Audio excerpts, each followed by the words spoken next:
It's Tuesday, December 26th. I'm Matt Harmon. Welcome to the Yahoo Fantasy Football Show. I hope everybody had a very Merry Christmas, a fun weekend filled with family, food, fun, and most importantly, football. Because, man, we got a lot to talk about. It is a hell of a day to talk ball. And joining me to do just that is the one and only Scott Pianowski. Scott, what's going on, buddy? Happy holidays.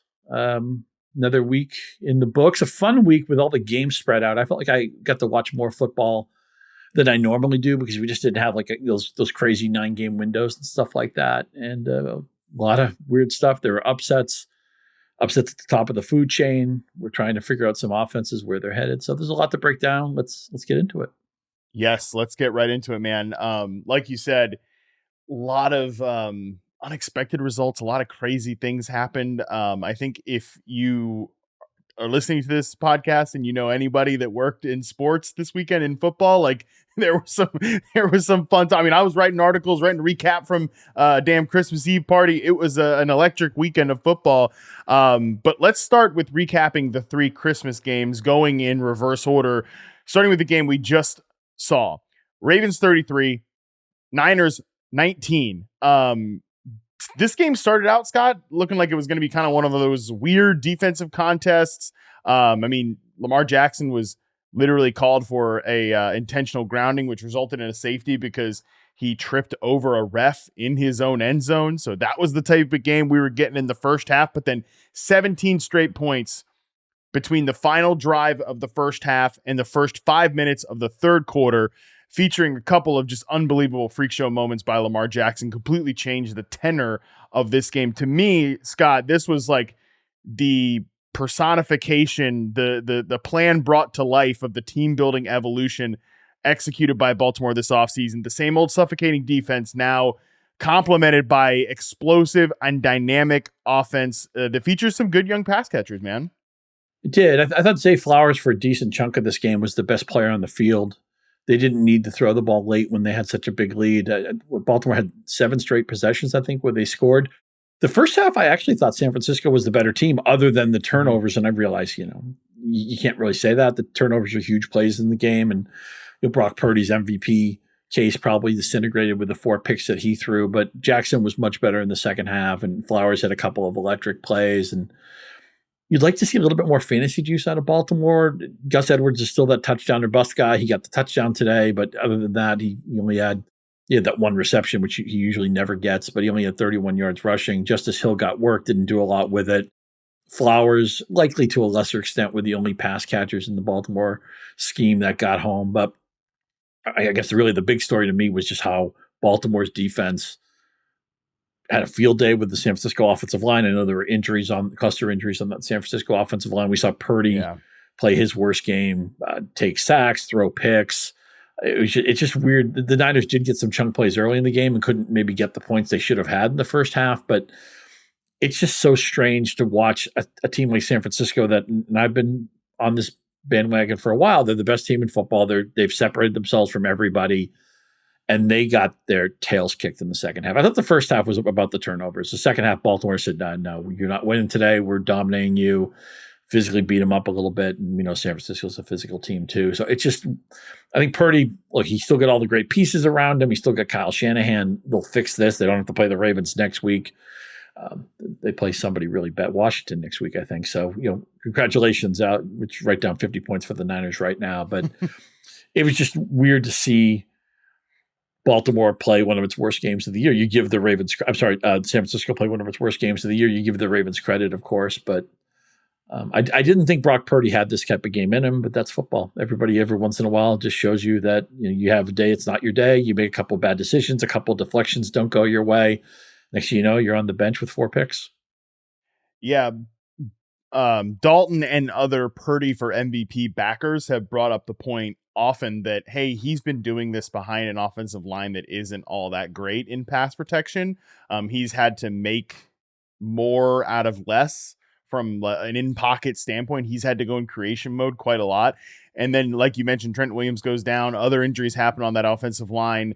And you sort of see that like, oh, yeah, this is a problem area when they have to go straight drop back pass. It's an issue that was kind of in full display on Monday night's game, to the point that I think when Sam Darnold took his second sack, Joe Buck's like, that's the fourth sack the Ravens have got to. I'm like, only four? It felt like more, but because a lot of the times when Purdy would get out of sacks, he would end up throwing turnovers, stuff like that. So it was definitely, I think, Purdy's worst night, the worst night we're going to see out of this offensive line overall.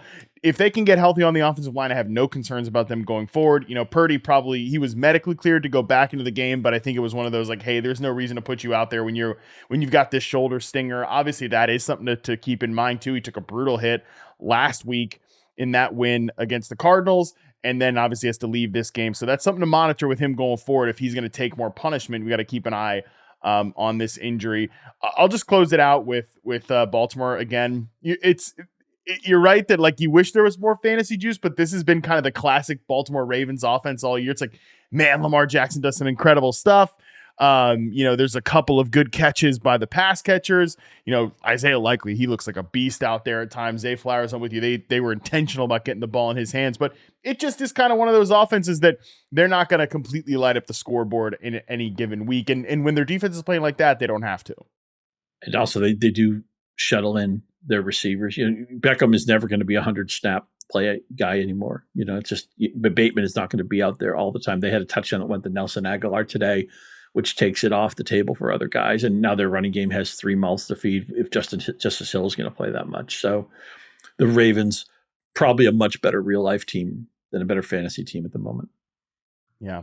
Hey, I could get that game in the Super Bowl again and be pretty happy with it. Me too. If we get that matchup. I thought the energy level was really great in the first half. It was really loud. It just gets deflated when one team plays well in the second half and one team doesn't. And I hope I don't sound like I'm saying anything to cheapen the Ravens' victory, because they were the better team. They emphatically went in to the team, thought to be the best team in football, and said, we're kicking your ass tonight. So congratulations, Baltimore. Yeah, like I said, this was a very defensive slugfest type of first half, and then Baltimore just broke it open. And that's what I think I want to come away from this game emphasizing, why I think this is such a big win for Baltimore, because how often have we said about these Lamar Jackson teams, especially the last 2 seasons under the Greg Roman regime on offense, how often have they been able to break games open? Like with Demarcus Robinson, who's actually kind of balling right now for the Rams, but Demarcus Robinson is the number 1 receiver. Just hasn't happened. That's why I think like this is the dawn of a new age for the Baltimore Ravens. And I just close with this. I'm going to draft Zay Flowers. I know second-year receivers have been a little bit of a tough call the last couple of years. Things haven't fallen their way. Certainly this year it hasn't worked out, but I'm going to want Zay Flowers next year. I am probably going to be right there with you. Let's move on to the next game, the middle game on Monday on Christmas Day. Eagles 33, Giants 25. Scott, the Eagles ultimately escape with a win on the back of an excellent second half ground game. DeAndre Swift finally has a big fantasy performance, but I don't know that they can feel all that much better about their clear glaring issues, especially on defense. Yeah, I thought about the phrase you use a lot, playing with their food. It's kind of what this game felt like. The Eagles get out to a big lead. They allowed a touchdown to the Giants on defense, but it's like, oh, well, the Giants don't have anything on offense to come back. I think Tommy DeVito hit the Joshua Dobbs moment of his season where it's like, it's been really fun, but it wasn't sustainable, and it expired today, and the offense was better with Tyrod Taylor, although most of what he did was that long touchdown to Darius Slayton, guy we've always liked. My best ball teams appreciate Slayton as a wide receiver 6, but at least this is a game where I thought I'd said maybe the Ravens didn't get the fantasy juice they deserved out of their game. This is a game where I think it actually played better for fantasy for the Eagles than they actually played, because the distribution, Devonta Smith gets the touchdown, A.J. Brown and Goddard get the targets. DeAndre Swift was really good, scored a touchdown as well. Hurts has a touchdown in his back pocket when the game starts because they're so good at the goal line with that. He threw a touchdown pass as well, get over 300 yards. I didn't feel like the Eagles played that great, but they put up 33 points, and anybody you wanted to play in this game got home, which is not easy to do. So we'll take that. On the Giants side, I was asked a lot of Barkley questions this week, and I wasn't sure what to say because I thought the game could get out of hand. And even though it did, Barkley absorbed 26 touches. He gets a touchdown. So I don't think he was an automatic start this week. I don't think he's an automatic start the rest of the season with this offense where it's at right now. But if you can get him to 15 touches, you have to consider him. I just think he's kind of like a roster depth dependent running back too right now. I think that's pretty fair. Yeah, it was good to see Tyrod get back out there. I think he's probably better on the backup quarterback scale than Tommy DeVito, despite the story. But again, hey, no shade to Tommy DeVito, who did a lot more than many people were giving him credit for. I'm with you. There's not a ton to say about the Eagles. Like I said, it was great for DeAndre Swift to finally kind of have that big fantasy day because the first touchdown, man, was so classic. Like he gets tackled at the 1 yard line and old Jalen Hurts comes in and gets the tush push and he's right in there. Got to drive you crazy if you have DeAndre Swift in fantasy. But again, he ultimately gets over 90 yards. He ultimately scores the touchdown. I want to close this game just asking you, Scott, like how much of a separation is there right now? And we'll talk Cowboys later on. I think we're still pretty clear that Niners are the top of the NFC, and I don't know about you, but I kind of feel like they're in a group of their own right now in that conference. How much of a separation is there between Eagles, Cowboys, down to Rams, Seahawks? I mean, I should even say the Bucs. I'll even group the Bucs in there. How much of a separation is there between those two teams and then the next group of the NFC? There's less than I thought there was a month ago. I thought the Same. 5, 6, 7 seeds were just, well, not the 5 seed. The 5 seed's always been the team that doesn't win the NFC East, and that's a really strong team. But I always thought the 6 and 7 seeds were window dressing. I don't feel that way right now. The Rams are dangerous. Minnesota's a little bit frisky. Seattle's a little bit frisky. They're all flawed teams, but would I be that shocked if somehow the Seattle beat Philly? Or I think Dallas could lose to anybody. I think the Lions are a good team that could also lose to anybody. Gotten some pushback from Lions fans who are giving me heck for things I said 5 months ago about the Lions. Hey, I love the Lions. I have them all on my fantasy team. I still think their defense isn't that good. We'll get to them in a minute. But yeah, the NFC was looking really top heavy, and I still think the Niners are on their isolated plateau. But those 2, 3, and 4 teams look more vulnerable, especially the 2 and 3. I think they're more vulnerable than I thought maybe they were. And Tampa Bay, Baker's playing really well. I'm looking forward to talk about them in a little bit. Yeah, I'm looking forward to talking about the Lions too when we get to that game, and we'll get to it very shortly. But I actually kind of feel like I feel better about I know it's a week to week league and it's crazy. Yeah, and for sure. I definitely didn't feel this way what I'm about to say like 2 weeks ago. So maybe I'm a dummy for even saying it now. But I feel better about the Lions than I do about the Eagles and the Cowboys. Like I feel like there is a jump down from it's like Niners in their own group, Lions kind of in their own group, and then it's sort of everybody else there. I think in the NFC. But again, I wouldn't have said that 2 weeks ago. So maybe I'm a dummy for saying it now. But let's move on to the first game. By the way, we're going to get Lions Cowboys in week 17. That's going to be pretty fun. Standalone game on Saturday. Can't wait for that one. With that exciting note, let's talk about what was just kind of a depressing game to watch. Raiders 20, Chiefs 14. If you were invested in the Chiefs in any level, it was depressing to watch. Like this was the offensive frustration really coming to a head in this one. But man, honestly, Scott, like all I want to do is talk about Antonio Pierce and the Raiders.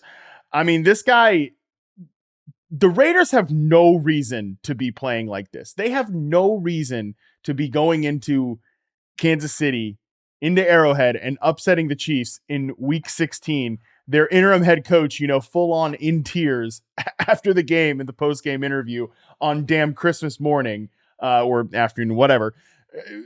Like that sort of a feel good story. That team was so lost under Josh McDaniels to start this season, just so completely bereft of any optimism, hope, identity. And Antonio Pierce, it's not been perfect. There's no doubt about that. But the last 2 weeks alone, like just what he's gotten out of this team, I think he deserves and will probably end up getting the head coaching job in Las Vegas there.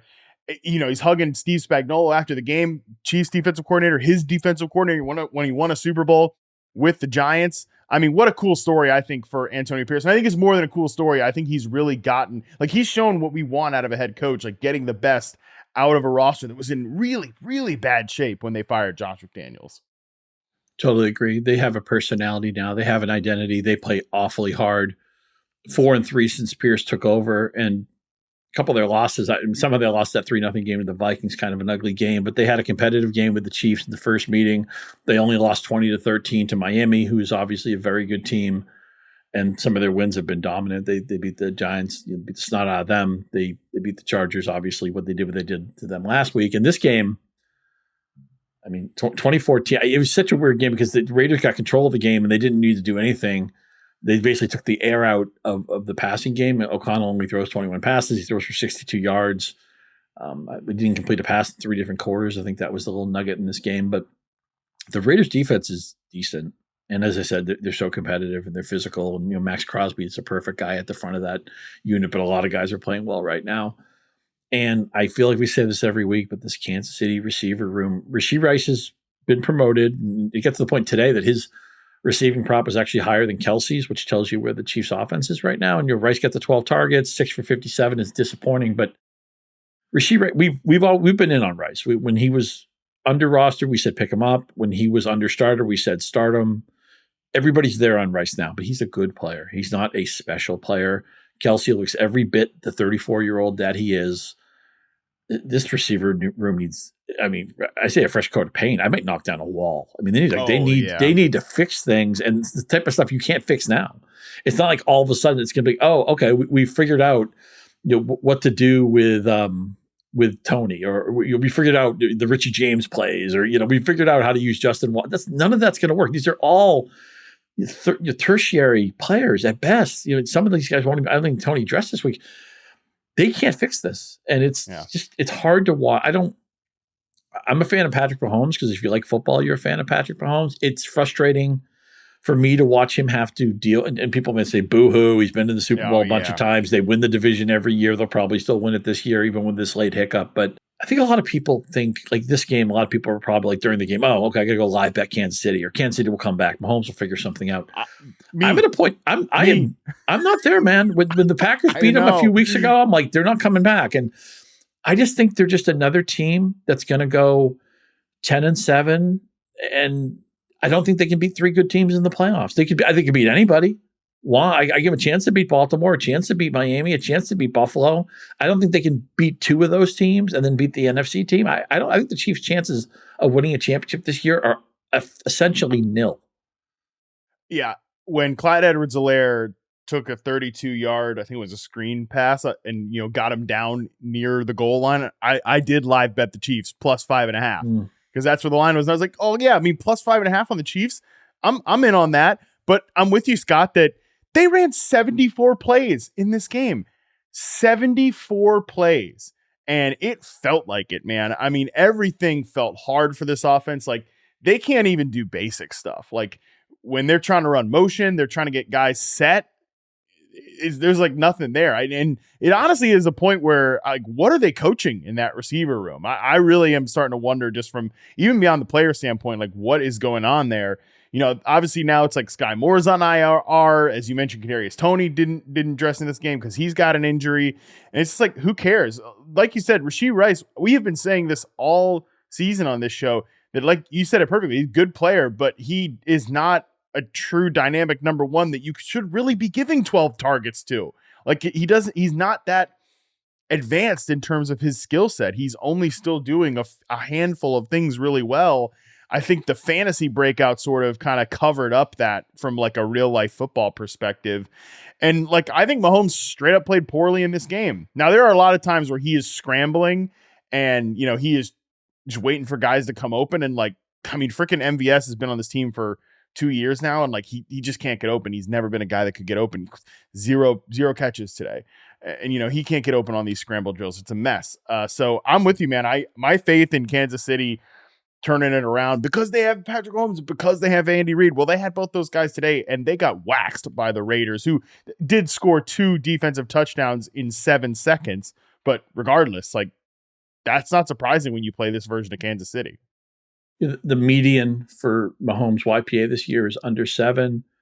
He was, 4.5 today, or 5 or something really low. He's had a bunch of games, 6.2, 6.3, 5.8. He was 4.1. against Philadelphia. And I feel like I watched the poor man's version of this offense, the Patriots, where everything is 5 yards, 7 yards. Every scoring drive has to be 13 plays. There's no explosiveness. There's no player who takes the top off a defense. And I'm not picking on Rice. He's a good player, but he's not going to run by people and catch a 58-yard touchdown pass. They don't have that guy. MVS isn't that guy anymore. Obviously, Tyreek Hill has been out of the building for a few years. And like a lot of teams, player evaluation's hard. They've drafted poorly. They've traded poorly. They've identified the wrong guys to fit this offense. And, there's a lot of really smart people. Andy Reid's really smart. A lot of other teams. Bill Belichick, as a Patriots fan, I've watched him draft poorly at the receiver position pretty much the entire time he's been in New England. That got covered up because they got Moss at the right time. They got Edelman at the right time and Wes Welker and stuff like that. But their early picks on receivers have been dreadful. Andy Reid, they've misfired on a lot of picks, man. And it's going to – the Mahomes window is still open for, a handful more years, even though he's got the big contract. But it just feels like they wasted this year because I don't think they can go anywhere. Yeah, I'm with you. It feels like they have both drafted and selected in free agency poorly. Like, again, I cannot believe the contract that MVS is on and just how much he plays for this team and based on what he was in Green Bay. Like, they've selected poorly and I think they have developed poorly. So I think the Chiefs have to take a hard look in the mirror with how they walked into the season from a wide receiver perspective. And just a skill position perspective, because there's a lot of bad stuff going on just across the room, besides Kelsey. So they got to look themselves in the mirror. For sure. One quick thing I want to say about the Raiders. And look, the flow of the game, they weren't going to let O'Connell lose it. So unfortunately, if you needed Myers, you needed Adams, you just weren't going to get home today. It's a shame that this game was on Monday for anybody who needed to play one of their backs, because I think Zamir White on a Sunday, you would be like, okay, Jacobs is out. How does Zamir White play into my plans? Now, it's hard when you get a running back on a heavy underdog. You're not sure what his receiving chops are. Maybe people wouldn't have played White anyway, but I feel like this 145 yards was probably on a lot of people. Look, no touchdown, so it wasn't the greatest fantasy day, 14.5 points in most leagues, but I feel like a lot of people probably would have been able to play Zamir White had the week had a different cadence to it. Unfortunately, with the Monday situation, we didn't know Jacobs' status until today. It probably meant that a lot of people who wanted to play White couldn't do it. Let's move on to the Sunday games, and we've got 3 headliners here to talk about, starting with Lions 30, Vikings 24. Scott, you were dialed in on this game, as you mentioned, the Lions winning their first division title in like 20 years, man. I mean, it's wild. Yeah, it was nice to see this game. Look, as transplanted New Englander, I've lived in the Michigan area for 2 decades. I root for the Detroit teams. I don't live and die with them necessarily, but I've fallen in love with this Lions team. Campbell's likable. The Sun God's likable. It's the whole team. Aiden Hutchinson. I like everybody on this team. And Detroit's been so down bad with their professional teams. The Pistons are terrible. The Tigers have been really bad for a while. The Red Wings have had losing teams for a while. They've started to upswing for these teams. Detroit wins the division for the first time in forever. The Red Wings are pretty good this year. The Red Wings are a lot like the Lions. They're all offense. They don't have any defense. And they'll probably make the playoffs, but nobody thinks the Red Wings are going to win the Stanley Cup, which is kind of how people don't kill me, Lions fans, but I don't think anybody thinks they're going to the Super Bowl. This is a step in the right direction, or a couple of steps in the right direction. The defense still allowed 411 passing yards to Nick Mullins. Of course, it was Nick Mullins, so he threw 4 picks and he took 4 sacks. And they didn't win. They got enough negative. They got enough disruptive plays, and Detroit's offense is good enough that if their defense can be disruptive, they can live with giving up some chunk plays. Just take the ball away a few times, get a few stops. You don't have to be a lockdown defense, because we're probably going to be anywhere from 24 to 30 points every week, and on a good day, we'll score 40. And Detroit's so clean for fantasy. You know who to play. You know where the ball goes. Yeah, I mean, Laporte didn't get home today, whatever. We saw a little bit more Jameson Williams, but both of the backs were good. Sun God was good. And it was nice to see Justin Jefferson do his thing. I realized Minnesota, they had a different run out because they had Hawkinson get hurt. They had Jordan Addison, who's having a really nice season, get hurt. So maybe KJ Osborne is on your waiver wire. You got to look into him. Ty Chandler got the touchdown deodorant. But Justin Jefferson managers, I hope you got into the playoffs. You would have played him this week just because you had to, because how can you sit a guy like Justin Jefferson? It was just nice to see him, 70% of 80% of what he usually is. He's actually got a really good history against Detroit. It's just, football's just better when Justin Jefferson is back doing his thing. Yeah, this was a very it is what it is performance from the Lions, man. They're just a good team, and this is kind of how I expected them to have to win this game. Some big moments out of the running backs, which is what you need when you go against this Brian Flores defense. But I do think the story is a little more interesting on Minnesota because, like you said, as soon as Jordan Addison went down and then TJ Hawkinson goes down, Nick Mullins is completely dialed in on Justin Jefferson, which is really all we want out of Nick Mullins from a fantasy perspective. Mm-hmm. But my God, dude, I have a lot of respect for Kevin O'Connell as a play caller. Him having to go from Josh Dobbs then to Nick Mullins and especially Mullins, man, with how reckless those guys are with the ball. Like I said it during the game, that's going to age him like a president. When you see him when they go into office and then when they come out, that's what O'Connell's going to look like at the end of this year. He's had the poor man's version of the Stefanski season. He won't get anywhere near as much credit because their record won't be as good. And but he's been terrific. He made Dobbs work for a couple of weeks, and he's made Mullins work for what it is. They moved the ball. There were too many mistakes. I think that's more on Mullins than anything. Oh, but, yeah. Mullins is like, he's not, again, he's a distributor. He can get the ball to playmakers, but he is a turnover just waiting to happen. Like you're stepping on that landmine. He's got some of that Ryan Fitzpatrick in him. He's going to throw some to your guys. He's going to throw some to their guys. It will probably be fun. And at the end of the day, you'll probably be a little bit disappointed. Yeah. I can't remember who it was. I saw somebody do like the Pokemon evolution of like, it's like Nick Mullins to Gardner Minshew to Sam Howell to Baker Mayfield. Like it's all kind of that, arc of quarterback, and Nick Mullins is definitely, I think, the worst version of that. I look forward to talking if Baker has graduated from that, because maybe he has, and also this may be the last time we talk about Sam Howell this season, so we'll get to that in a little bit. But we got to talk about the Cowboys, and sorry, producer Colin, yes. But the Cowboys and the Dolphins played a football game, and isn't it great that every week the Cowboys have been involved in a lot of these games? It's just like 3 or 4 games you can't wait to watch, and the Miami Dallas game might get a little bit forgotten because of what happened on Monday. And we just, this is a league we're all obsessed with the last thing we saw. But this felt like a playoff game. I know they're in different conferences. They can only meet in the Super Bowl, but who knows? Maybe they will meet in the Super Bowl.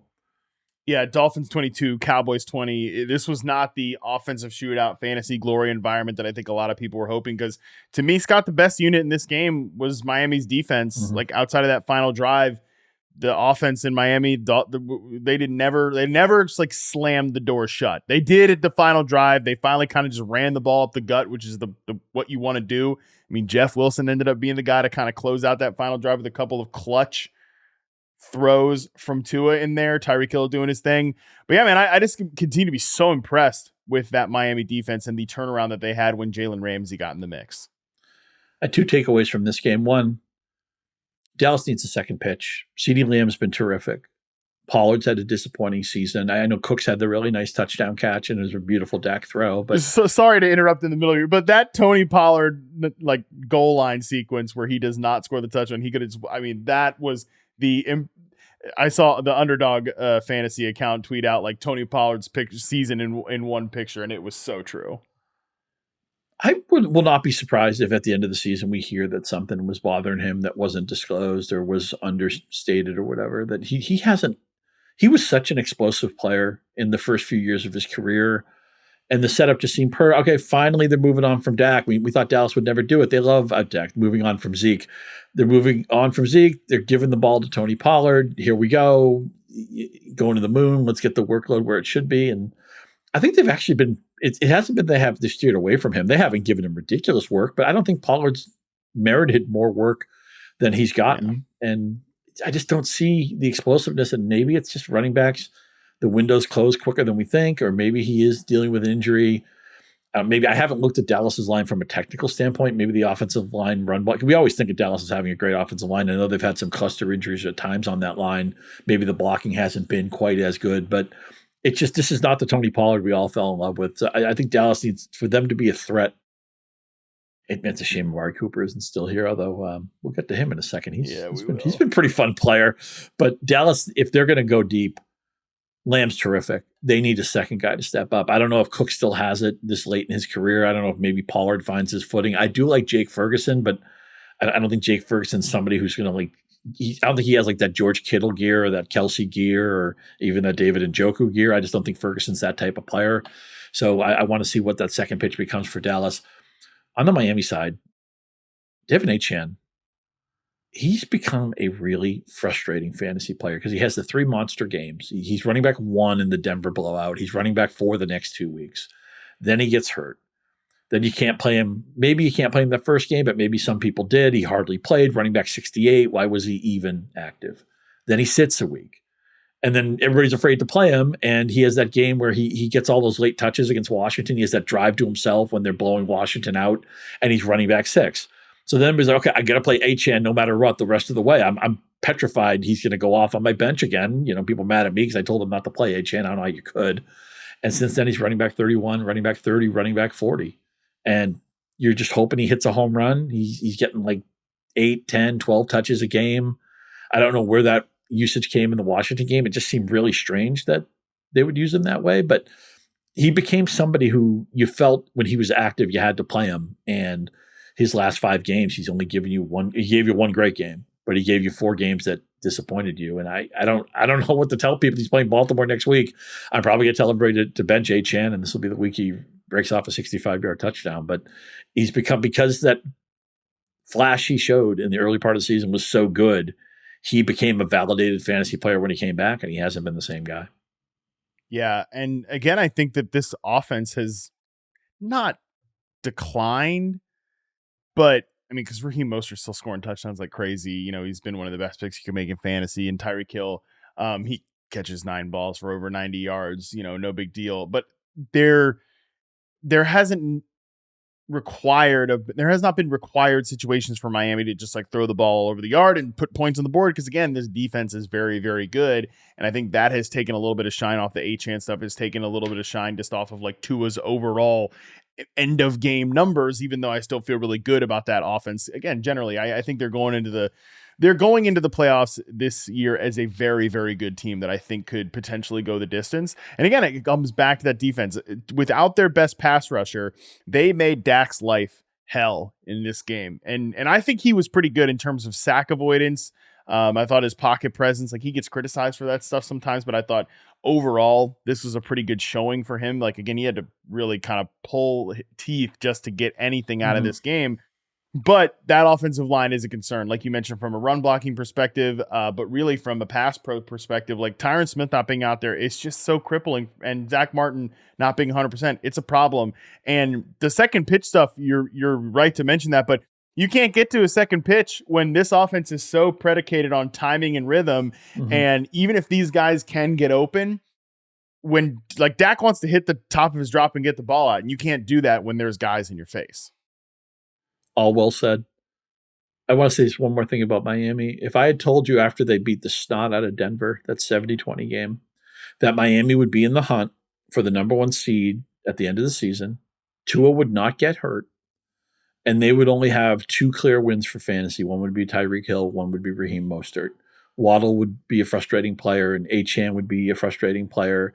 Tua would be somebody you could play, but nobody's winning their league because of Tua. He's been fine. He makes pars. He doesn't make birdies, and he has no rushing chops whatsoever.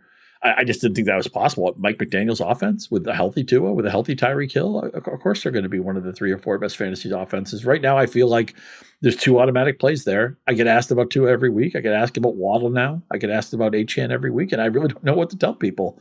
They have like the 9th or 10th best offense for fantasy. They have 2 automatic plays, and everybody else is a question mark. Final game from the headliner section here on the Sunday slate. Browns 36, Texans 22. Scott, again, I know you were dialed in on this one. What stood out to you? This Flacco thing. This is not new. This is not new. I did not know I needed the Joe Flacco comeback. And he stands in the pocket. He presses the ball downfield. He's not afraid to throw picks. He's not afraid to throw 50-50 balls. He just said, here it is, Amari Cooper. You're covered. Beat somebody. Cooper was so good in this game. It's unbelievable. He had the best wide receiver game of the fantasy season, and 40-point club. He had 45 points in Yahoo standard. I believe he set the Browns record for most receiving yards. Yep. And I give Flacco certainly some of the credit for this. It wasn't going to happen with any other quarterbacks that the Browns have had this year, and I would include Deshaun Watson in that group. But Cooper was winning. I was blown away at how good. I watched all of his catches, and then I watched them all again. That's how great Cooper was in this game. But my former podcast teammate Mike Salfino made a great point. I was talking on Twitter about how, or whatever they call Twitter these days, I guess they call it X, Twixter, how Joe Flacco, remember, everybody's like, oh, why did the Jets get Joe Flacco? Well, he played for the Jets for 3 years, and he went 1-8. He had a 6.1 YPA. So they lived the Joe Flacco experience. It went nowhere. And what he's doing with the Browns, Mike made the point that it just shows you how much coaching matters and how much Kevin Stefanski knows what he's doing. Maybe the Jets offensive coaches, maybe Nat Hackett doesn't know what he's doing, although we'll get to them. They at least had a good fantasy day this week. But Stefanski deserves so much credit for seeing what was possible and making an offense work with Flacco. Look, Flacco throws picks every week.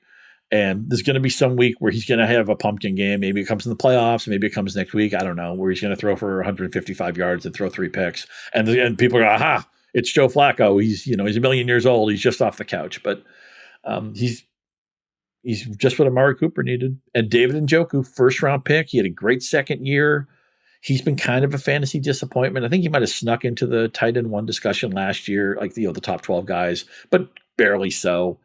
He's been fantastic. He's at a point now where people aren't even asking me about him anymore. People just know to play David Njoku because Flacco is locked in on him. So this was the first game I rewatched. I want to watch Joe Flacco every week. And I love that. Another Salfino point, he always makes the point that the ideal interception rate is not 0. Sometimes you just have to throw the ball up, and especially when you're throwing a downfield pass where the worst thing that's going to happen is basically an arm punt. You throw an interception that turns into a punt. It's not a major field position change. You might get a pass interference call. Your receiver might make a great play. Cooper made plenty of them in this game. It might open up other stuff later because it stretches out the defense a little bit. Who would have thought, Matt, that the Chiefs would have a downfield passing offense that would make my eyes bleed, and the Browns with Joe Flacco, who's 127 years old, would look like the 99 Rams, would be the first team I couldn't wait to rewatch when I started my rewatches. That's just shows you how crazy the NFL is. Yeah, absolutely. A lot of that is just so well said. Number one, I've been saying all year, like, Kevin Stefanski is such an underrated coach, and Browns fans have given him crap sometimes about the offense. Like, yo, it's the quarterback play, man. It is the quarterback play, and Joe Flacco is unlocking that because he is willing to push it. And for Amari Cooper, man, like, I got some pushback when I said this over the summer. Like, people look at what he did in Dallas from a production standpoint. I couldn't care less what the stats say.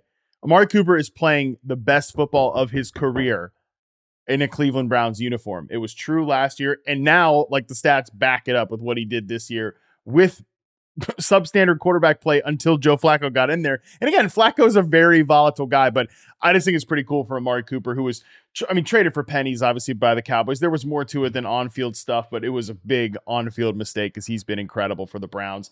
I don't have a ton to say about the Texans. I don't know if you do. I mean, they're alternating quarterbacks between Case Keenum and Davis Mills. Like, they just need CJ Stroud back in there so badly. They're still the 8th seed right now after the Bengals disappointment. After the Broncos have obviously fallen out of it. Like, they're kind of in that 8th seed. They're on the bubble there, but they need CJ Stroud back out there with Nico Collins, who did play in this game, to really be the team that we think. Yeah, I feel like their story is pretty much written for the season. They got the coach right. They got the quarterback right. The arrows pointed up. They're ahead of schedule this season. It's been a win. Unfortunately, they can't play Stroud right now. Nico Collins came off an injury. He did get a late touchdown, but he's not. You can't expect Nico Collins to carry you with Case Keenum and Davis Mills. But it's just that in a season where most teams don't know what they're doing at quarterback, it's just so nice that Houston's set for the next 10 years. Let's talk the 2 Saturday games here, starting with Steelers 34, Bengals 11. And whoo boy, how about it? George Pickens responds in a big way after a rough week amid public questions about his effort. And look, I was definitely there being like, yo, George Pickens, what are we doing here, man? Like, you are not accomplished enough as a player to just be like taking plays off and saying like, oh, I don't want to, injuries and all that stuff. It was a situation that he created, but man, I mean, right from the jump, he ripped through the heart of a very, very bad Bengals defense and ended up producing a monster outing, which is great to see because bad organizations, Scott, like, let those situations fester. Bad coaches make those situations worse. Like, this guy is way too talented and can be way too good of a player for Mike Tomlin to allow that to happen. And this game was a great sign that it's not going to happen.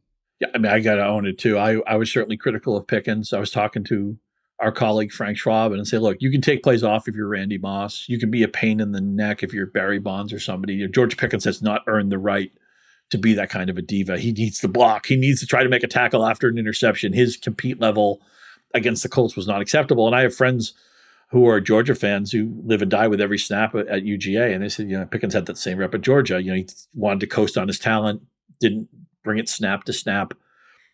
You got to give Tomlin credit, though. Look at the players he's dealt with, right? I mean, Antonio Brown was like the ultimate space cadet at receiver, even at a position that often has mercurial guys, Le'Veon Bell, unusual dude, Martavis Bryant. There's a lot of really unusual cases of just different personalities and different players who needed handling. And I don't know, they've never had a losing season. It's easy to say this after they get a win. They really need this. Is the Mike Tomlin special, right? They did 3 losses in a row.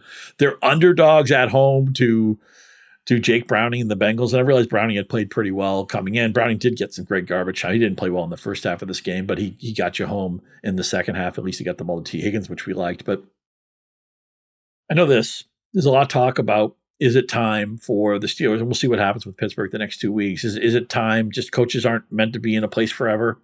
Even a place like Pittsburgh that's basically had 3 coaches. They've run so pure at coach. But maybe it's just time to do something different. We know this. The moment Mike Tomlin's a free agent, every team that has a coaching vacancy will want to talk to him, will want to interview him, will want to do what they can. And it doesn't mean it isn't time to make a separation. I mean, I think the Patriots and Belichick need to get separated. Belichick arguably is the best coach of all time. It's just things aren't meant to last forever, Matt. But it was just nice to see Pickens do what he does, because you always fall in love with the talent. You know he's got the run after catch ability. You know he's capable of making a spectacular play on any snap. What he needs to do is make the mundane plays and when he's not the secondary, when he's not the primary receiver, when he's the guy who's supposed to clear out so somebody else can win, he needs to be better at that. I don't know if it was because Pickens played so well. I can't remember the last time I felt good about Mason Rudolph, but yeah, I guess everybody looks good when they throw a slant and your receiver houses it, right? And we have to remember, look, they only had 25 targets in this game. Nobody had more than 6. So I think a lot of people are probably going to, I got to play Pickens now, and the next week he could have 21 yards. And, Deontay Johnson had a 2 for 15 game. This offense is not meant to support multiple pieces. We didn't see anything from Pat Fry with this game. And again, look, they controlled it with defense. They had a big lead. When you have a 24-0 lead with Mason Rudolph, you take the air out of the ball, and that's what they did. But even in a week where Pickens was great, I don't know that he's an automatic starter next week. Yeah, it's tough. And look, I posted a video like literally the morning of this game, like saying, he's got to be more consistent. He's got to be better. And I deleted it because I didn't want a bunch of clowns dunking on me after the game, like as if what I said was not true. He does need to be more consistent. He does need to be better because he can do this. But he needs to run block. He needs to put that time in. Like, that's just so obvious. When you got one guy averaging 48.8 yards per catch, nobody else is going to go off. But man, I'll just say, closing note for the Bengals here. It's a tough loss from them. It kills their playoff chances.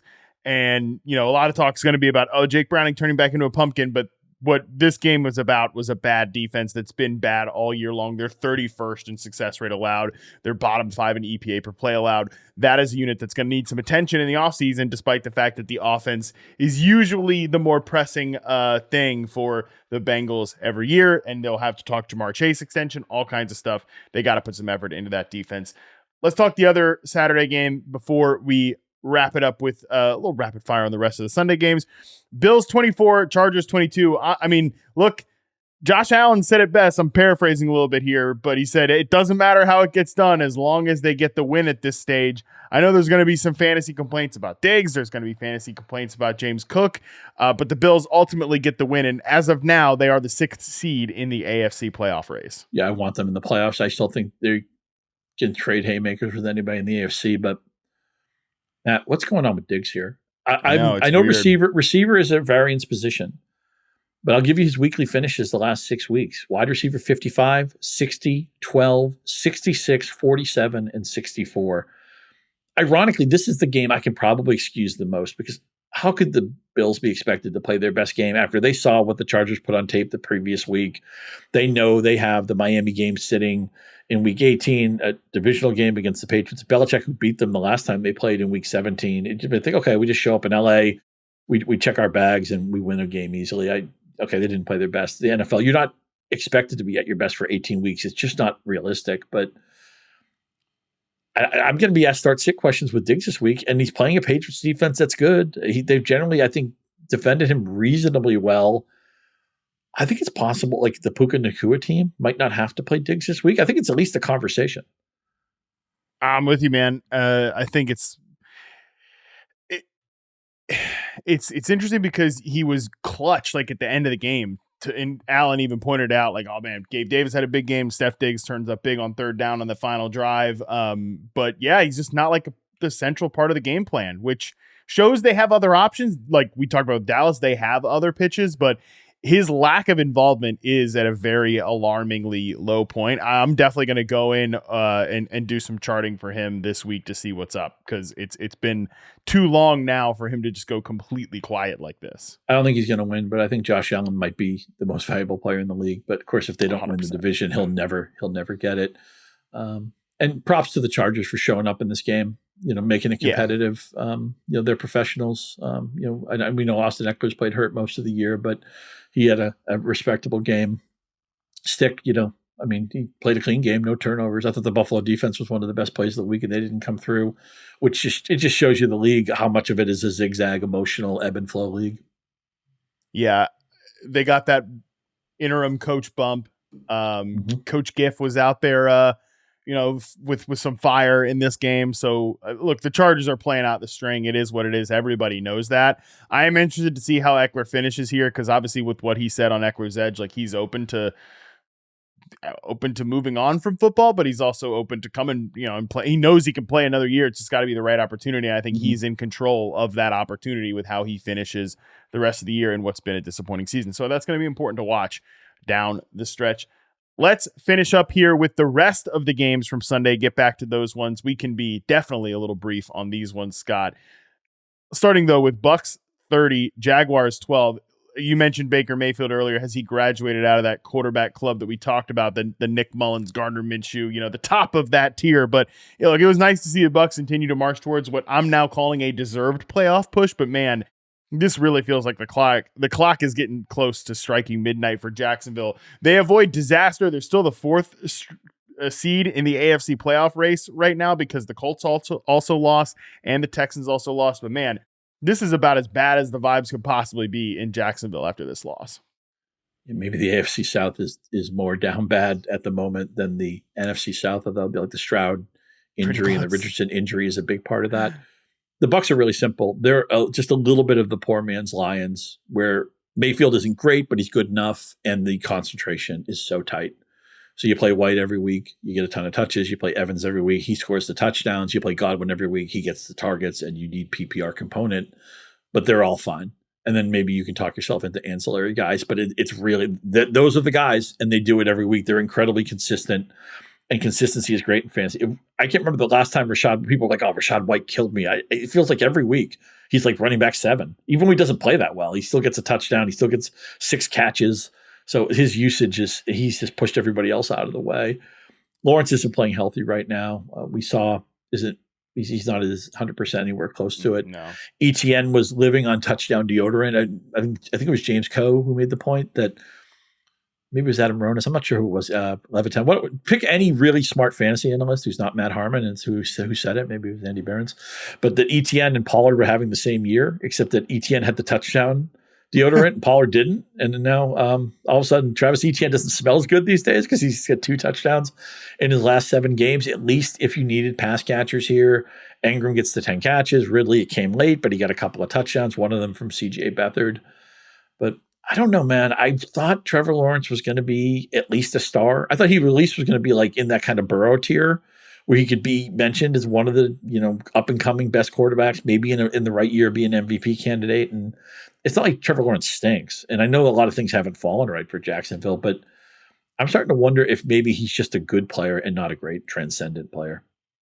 I am having those same questions, and I think it would be kind of like silly not to entertain them at this point. I don't think he stinks, but I think I'm having like a where does he fall in the quarterback pantheon discussion with myself about Trevor Lawrence. It sounds like you're the same. Let's move on to the next one here. Packers 33, Panthers 30. Look, that young Packers offense continues to show a lot of promise, but man, that defense is just dead weight. Real changes need to happen for the Packers on defense in the offseason for them to get where they need to go. Not going to happen this year. It's a future problem, but despite injuries, that offense continues to play well. But you allow 30 points to the Panthers, we're criticizing that defense even if you win the game. Yeah, they need to totally retool the defense. They're just giving it away. A passing game that Bryce Young was throwing for like 130 yards a week, and they throw up 30 points. at least with Carolina, you can play Chuba Hubbard every week, and the Packers, probably the youngest receiver room in the league. And without Watson, without Reed, the guys that you would have plugged into their spots, they all did something, whether it was volume or touchdowns. So it's nice to see. We feel good about the Green Bay offense, and who knows? Maybe they're just going to be a carnival the rest of the season, and there'll be some more high-scoring games to come. I think that's something to look for. They have a Vikings game coming up. That could be a high-scoring game, but their defense just handed it away to Carolina. Here's the good thing. I wasn't sure. I don't want to say we. Don't want to presume you because I don't remember your stance on this. I wasn't sure if Jordan Love was the guy. I'm not saying he's going to be great, but I think they can at least say, yeah, Jordan Love has earned the right to hold this chair for a while. I think he's played pretty well, and you would think somebody in this receiver room is going to step forward. I know Watson's been hurt most of the year, but Reed's shown some flashes. Wicks can play. They have some talent at tight end. So I feel good about the Packers offense going forward. Same. I think Jordan Love can play. I wasn't sure about it coming into this year. Didn't feel great about it when the year got started, or kind of in that like right after the first few weeks. But he's played extremely well. He's bounced back, I think, from a couple of rough weeks there, the last two games. So good to see for Jordan Love because there are some real good young players in this offense. Next game up here, Falcons 29, Colts 10. Atlanta gets a win with Taylor Heineke under center.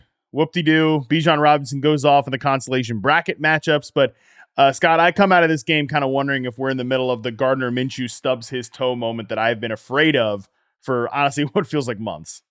It's just hard to expect a lot with Pittman not playing. Mm-hmm. And the Falcons shut down Jonathan Taylor, 18 carries, 43 yards. So what are you going to do on offense? Your two best guys are Pittman, who's not playing, and Taylor, who can't go anywhere. It's a shame because I think a lot of people needed Josh Downs in this game. He gets 9 targets. They go nowhere, 6 for 39. That's not going to do it. We know they love to use like secondary tight ends. Granson leads them in receiving yards. It wasn't the right day for them. And unfortunately, even when things go a little bit better for Atlanta, we have to lower the bar so much. We're like, oh, okay. Robinson got 19 touches, 122 yards, no touchdown. That's good. Well, Algier got the touchdown run, and he got 10. All right, I'll live with that. Hey, Kyle Pitts, 3 for 49 and a touchdown. Probably his third best game of the year. And we know this offense can't support. We talk about sometimes offenses can support 3 or 4 different guys. This offense is never going to do it. So when I tell you Robinson got 19 touches and Pitts got a touchdown, you know somebody's going to pay for that. It's Drake London, 3 for 39, 4 targets. It's getting to the point where people don't even want to ask about him anymore. I don't think Heineke's that good. He was fine in this game, but I expect he'll reveal himself to be Taylor Heineke again really soon and throw 3 or 4 picks. Yeah, that moment is always right around the corner with Taylor Heineke. Next game up, Seahawks 20, Titans 17. If you needed something from a Seahawks receiver in this game, you sort of kind of got it, Scott, from a fantasy perspective, but it took forever for Seattle to put this one away, which I think was pretty disappointing considering the opponent, the fact that Ryan Tannehill's back out there.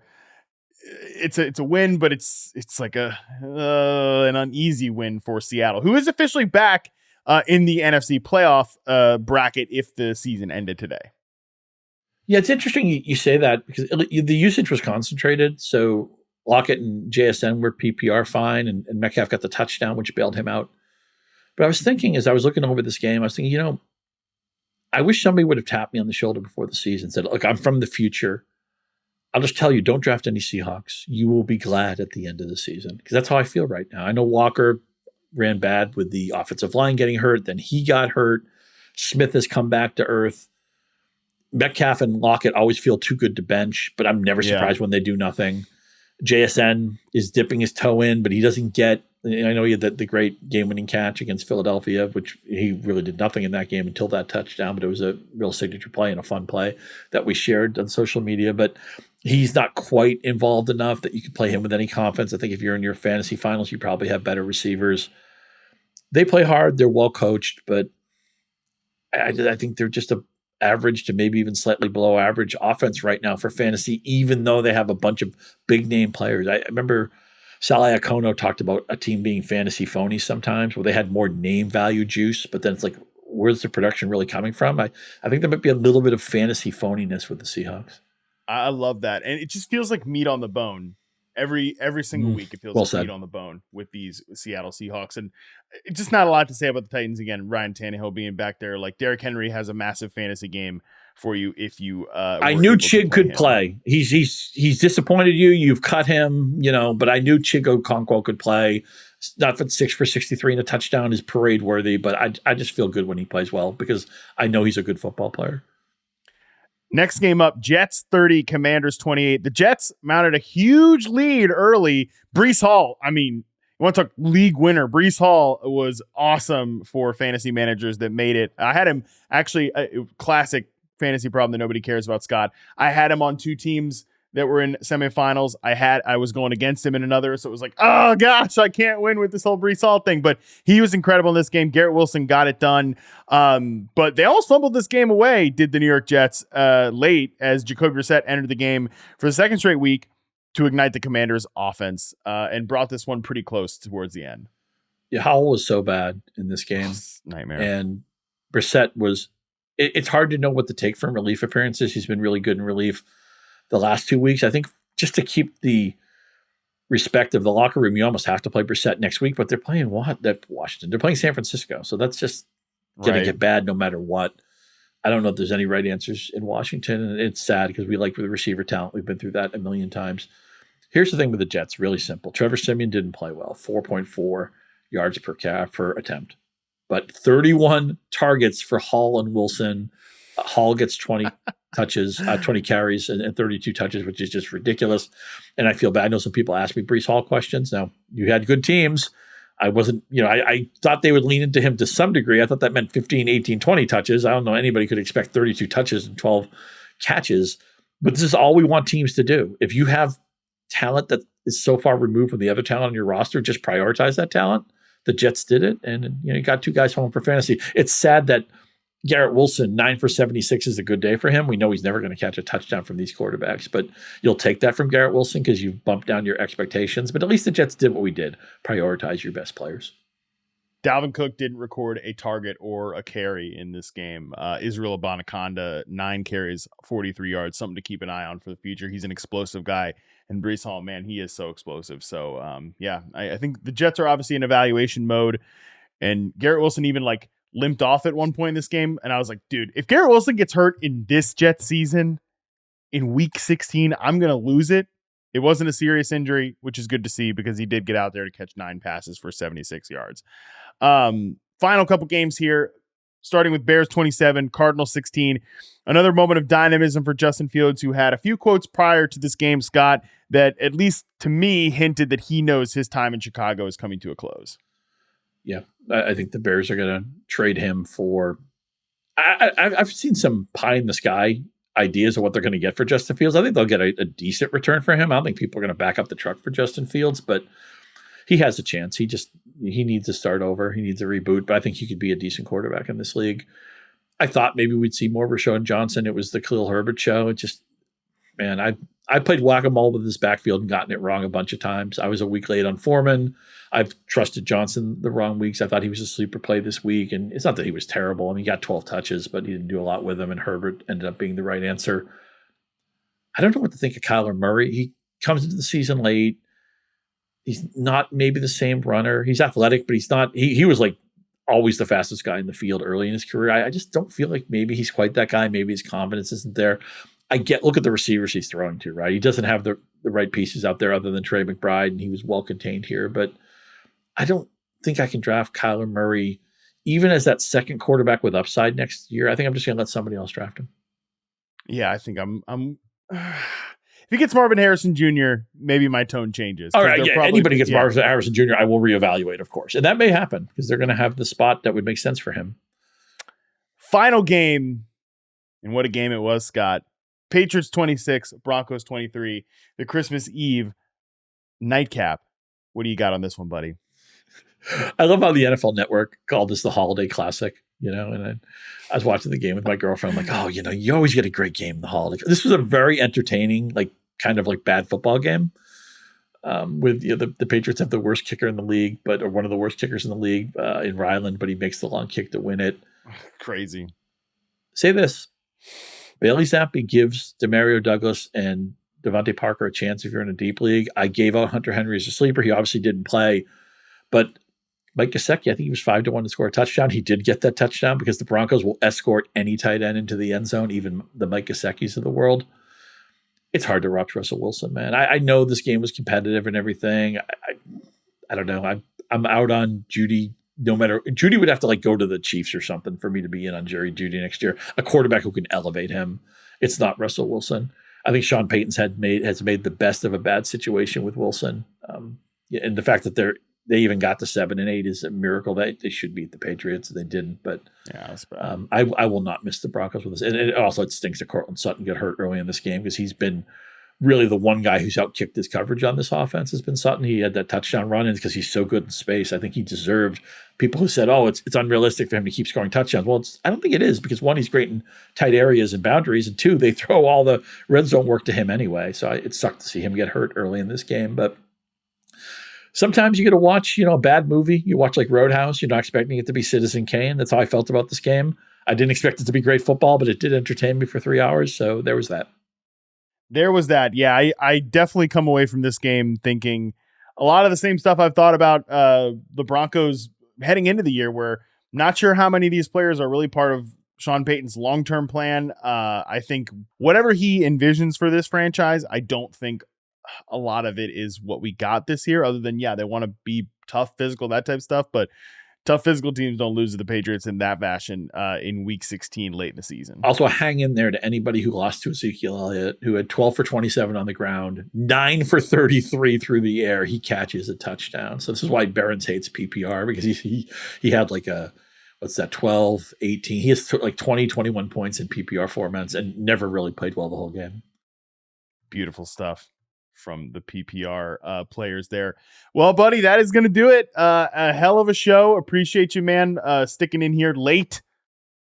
Pull the curtain back. This is late on Christmas night. We are taping this podcast, but it was a fun weekend of football. And it was jam packed. We were like we were loaded with information. Just the NFL unloaded information on us. I still feel like I'm processing all of this stuff coming out of this week. I'm sure you feel the same way, Scott. Oh, for sure. And to have fantasy games come down to 3 games on Monday and the 2 presumably best teams in their conferences playing the final game on Monday night, which is a lot of times it's going to be a Monday night game that they can't get out of and stuff like that. And there was a lot of fantasy juice today. So I enjoyed it, man. Shout out to all of you out there that did make it into your fantasy championships. But if you didn't, if you got eliminated in the semifinals, it's the fantasy postseason. You submit to the Fantasy Forensic Files segments. Did one guy blow your season? Did one guy on your opponent's team end your season? Did you get eliminated via a bad beat? Send in those screenshots, video, voice memo rants to the Yahoo Fantasy mailbag, or you can tweet them at me or Andy Behrens if that is easier for you. Just try to get them in before, let's call it 1 p.m. Eastern time on Tuesday. Until then. Tight window. Yeah, it's a tight window, but that's it's like a Joe Flacco. It's like a Joe Flacco tight window there. You can hit it. If Joe Flacco can hit that window, so can you. Exactly. And if Joe Flacco can do that at this point in his career, you out there, our great listeners and viewers, can do that as well. Andy Behrens and I will break it down on the Tuesday pod, tell you how it happened, uncover the truth to how it happened. Until then, for Scott, for me, for producer Colin, we're out.